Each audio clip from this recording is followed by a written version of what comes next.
છોટાઉદેપુર જિલ્લાના નસવાડી એસબી સોલંકી વિદ્યા મંદિર ખાતે આવેલા જર્જરિત હાલમાં મુકાયેલી સરકારી સાયકલોને નુકસાન થવાની ભીતિ સેવાઈ રહી છે।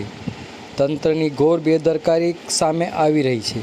સાયકલો પર ગુજરાત સરકારનું સ્ટીકર અને શાળા પ્રવેશોત્સવ 2023 લખવામાં આવ્યું છે, જ્યારે હાલ તો 2024નો પ્રવેશોત્સવ થવાના આરે છે।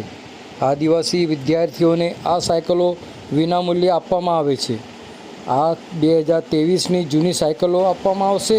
આ સાયકલ વિદ્યાર્થીઓને ક્યારે વિતરણ કરવામાં આવશે કે જે આજ કોમ્યુનિટી હોલમાં ધૂળ ખાતી જોવા મળશે? એવા અનેક સવાલો હાલ તો ઊભા થઈ રહ્યા છે। જાગૃત નાગરિકોમાં રોષ જોવા મળી રહ્યો છે।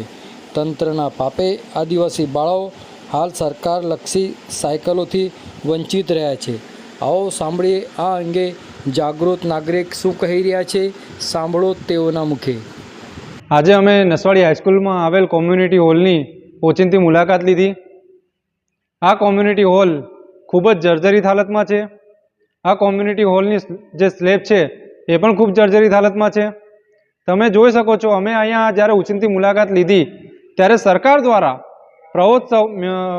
પ્રવેશોત્સવમાં જ્યારે ગરીબ અને આદિવાસી વિદ્યાર્થીનીઓ માટે સાયકલ આપવામાં આવે છે, એ 2023માં યોજનામાં આવેલ સાયકલો 400 ઉપરાંત આજે અમને અહીંયા ધૂળ ખાતી જોવા મળી।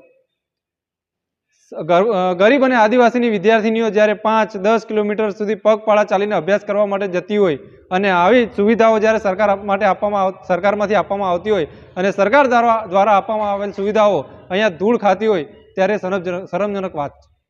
સરકારના અધિકારીઓ અને એના મળતિયાઓ શું આમાં પણ ભ્રષ્ટાચાર કરવા માંગે છે? શું આમાં પણ પોતાના ખિસ્સા ભરવા માંગે છે?